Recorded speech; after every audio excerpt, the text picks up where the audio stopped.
Olá pessoal, tudo bem? Eu vou gravar algumas aulas de modo a complementar, né, os conteúdos que estão previstos na nossa ementa e também para que a gente possa finalizar toda a carga horária que é exigida para o nosso semestre. Então, a primeira aula de hoje, que eu vou gravar para vocês, ela vai tratar de unidades e medidas dentro da química. Então, em 1960, né, a comunidade científica ao redor do mundo organizou uma espécie de sistema, né, internacional chamado de Sistema Internacional de Unidades, abreviado como SI, com qual objetivo esse sistema foi organizado?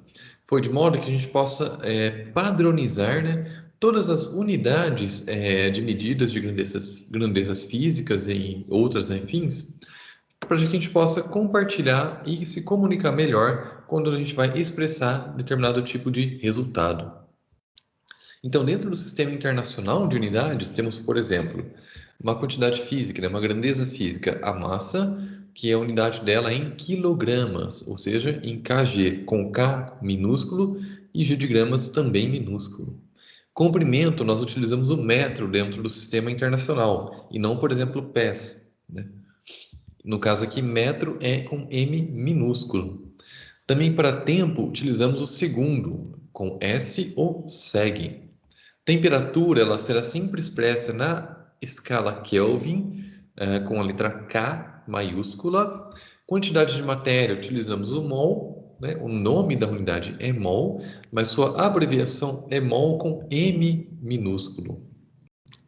Corrente elétrica nós expressamos com ampere, sendo que a abreviação é A ou AMP. Intensidade luminosa é candela ou CD.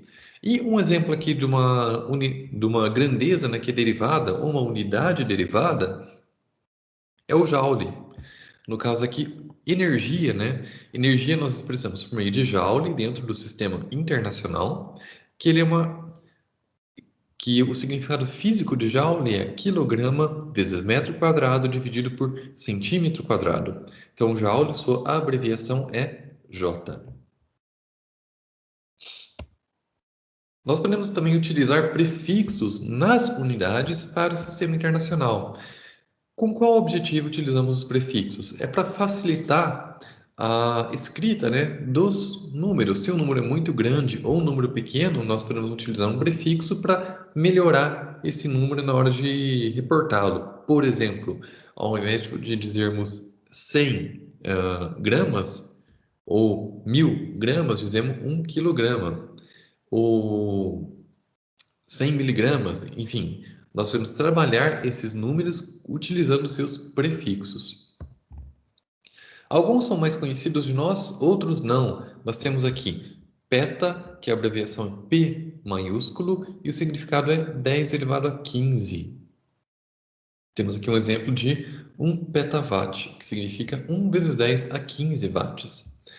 Tera, que é T maiúsculo, que significa 10 elevado a 12. Um exemplo é 1 terawatt, né?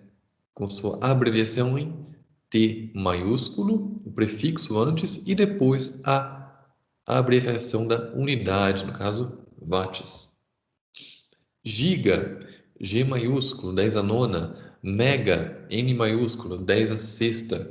Quilo, aqui é K minúsculo, 10 a terceira ou 10 ao cubo, que 1 quilowatt, que equivale a 1 vezes 10 a terceira watts. Deci, de D minúsculo, por exemplo, aqui 10 a menos 1, temos 1 deciwatt ou 1 decímetro. Centi, C minúsculo é 1 centímetro, né? 1 centímetro, que equivale a 10 a menos 2. Aqui um exemplo, 1 centiwatt, 1 CW, que equivale a 1 vezes 10 a menos 2 watts. Mili, com M minúsculo, é 10 a menos 3, 1 miliwatt, 1 miligrama, 1 milímetro, né? Micro, aqui nós utilizamos a letra grega mi, 10 elevado a menos 6, 1 microwatt, 1 micrograma. Nano, muito utilizado na química, né? Quando tratamos de tamanho de partículas, partículas nanométricas. Então, nós abreviamos com N minúsculo, que equivale a 10 a menos 9 Temos aqui 1 nanowatt, né? 1 vezes 10 a menos 9 watts, ou no caso de nanômetro, 1 vezes 10 a menos 9 metros. Pico, onde nós utilizamos P minúsculo, equivale a 10 a menos 2, 10 a menos 12, 1 picowatt. Fento, que é o F minúsculo, 10 a menos 15, também equivale a 1 femtowatt, 1 vezes 10 a menos 15 watts. Aqui só um parênteses, existe uma área na química que é chamada de fentoquímica, que trata de processos que ocorrem, reações químicas que ocorrem em um intervalo muito pequeno de tempo, um intervalo tão curto que a gente pode expressar em termos de femtosegundos. Ato, abreviação A minúsculo, 10 a menos 18, 1 attowatt. E zepto, o Z, 10 a menos 21, 1 zeptowatt, que é igual a 1 vezes 10 a menos 21 watts. Lembrando que watt é uma unidade de consumo de energia. Então, por exemplo, 1 watt equivale a 1 joule por segundo. Agora vamos falar de algumas grandezas, né, em específico, e vamos começar pela temperatura. Como que nós podemos definir o que é a temperatura? Então, temperatura nós definimos como sendo a medida que relaciona se um objeto está quente ou frio. Então, vamos utilizar a temperatura para entender como se dão as diferenças de temperatura, se algo está mais quente ou se está mais frio. A temperatura, ela é uma propriedade física que determina o fluxo de calor. O que isso significa? Calor é um tipo de transferência de energia. E o calor, ele sempre sai do corpo de maior temperatura para o corpo de menor temperatura. Sempre. Se nós colocamos um objeto frio em cima de um objeto quente, aquele calor, aquela energia que se encontra no objeto quente, ela passa na forma de calor para o objeto frio. Então é sempre do corpo de maior temperatura para o corpo de menor temperatura. Existem aqui algumas escalas que nós utilizamos para medir a temperatura. As mais conhecidas são escala Celsius, escala Kelvin e escala Fahrenheit. A escala Celsius ela é muito conhecida de nós aqui no Brasil porque é a escala que nós utilizamos para medir nossas temperaturas. A escala Celsius ela se baseia, né, nas temperaturas em que ocorrem processos de transformação física na água, tanto o processo de fusão, né, ou solidificação, transformação entre sólido e líquido, e no processo de ebulição ou condensação, que é quando temos a transformação entre líquido e gasoso. Uma escala muito importante é a escala Kelvin, e essa sim, escala Kelvin, é a escala do Sistema Internacional. Por quê? Porque a escala Kelvin é uma escala que chega até o mínimo possível de temperatura, que é conhecido como o zero absoluto. O zero absoluto, ele equivale a menos 273,15 graus Celsius. Então, é a menor temperatura que nós conseguimos atingir. Essa equação aqui, ela consegue converter temperatura em Kelvin para temperatura em graus Celsius, onde temperatura em Kelvin é igual a temperatura em graus Celsius mais 273,15. A outra escala, não tão comum para nós, mas ela é muito utilizada nos Estados Unidos, é a escala Fahrenheit.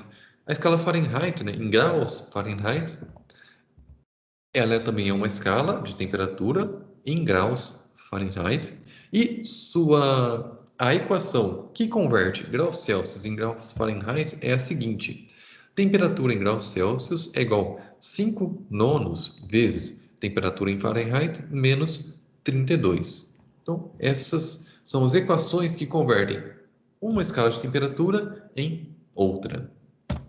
Para a gente entender melhor, essa imagem traz três termômetros, né, que estão medindo ali, que apresentam para nós as três escalas de temperatura. O primeiro na escala Kelvin, o segundo na escala Celsius e o terceiro na escala Fahrenheit. A escala Celsius ela se baseia nas temperaturas de transformação de estado físico da água na pressão de uma atmosfera. Então temos aqui um ponto fixo que é o de 0 graus Celsius, que é quando a água entra em fusão ou solidificação, E o outro ponto fixo, que é o ponto de ebulição da água, a 100 graus Celsius. Entre 0 e 100 graus Celsius, nós temos um intervalo de 100 graus. E aqui temos a temperatura corporal, né? Aproximadamente o corpo humano, que é de 37 graus Celsius. Por outro lado, na escala Fahrenheit, a temperatura em que a água congela é de 32 graus Fahrenheit. E a temperatura que a água ferve é de 212 Fahrenheit.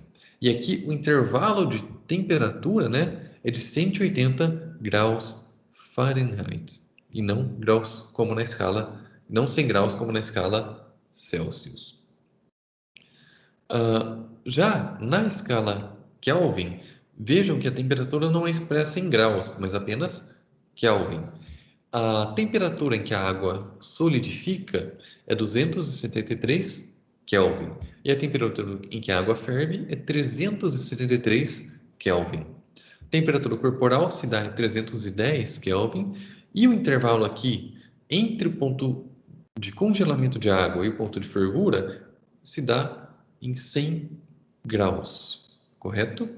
Então temos a escala Kelvin, escala Celsius e escala Fahrenheit. Outra grandeza física que vamos tratar aqui também é a grandeza de volume. O volume de um objeto, né, o volume de um cubo mais específico, é igual ao seu comprimento elevado ao cubo. Então, por exemplo, se nós pegamos um cubo que possui determinado comprimento, né, o seu volume será esse comprimento elevado ao cubo, elevado à terceira potência. Então, temos aqui algumas ressalvas. 1 litro equivale a 1 decímetro cúbico e 1 ml, 1 mililitro, equivale a 1 centímetro cúbico. Para ficar mais fácil de visualizar, vejam essa imagem.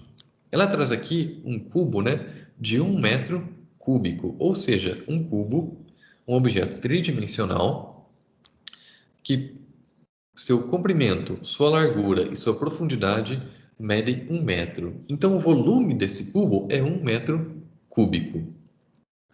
1 metro cúbico possui 1000 litros de volume, equivale a 1000 litros. E 1 metro cúbico equivale a 1000 decímetros cúbicos.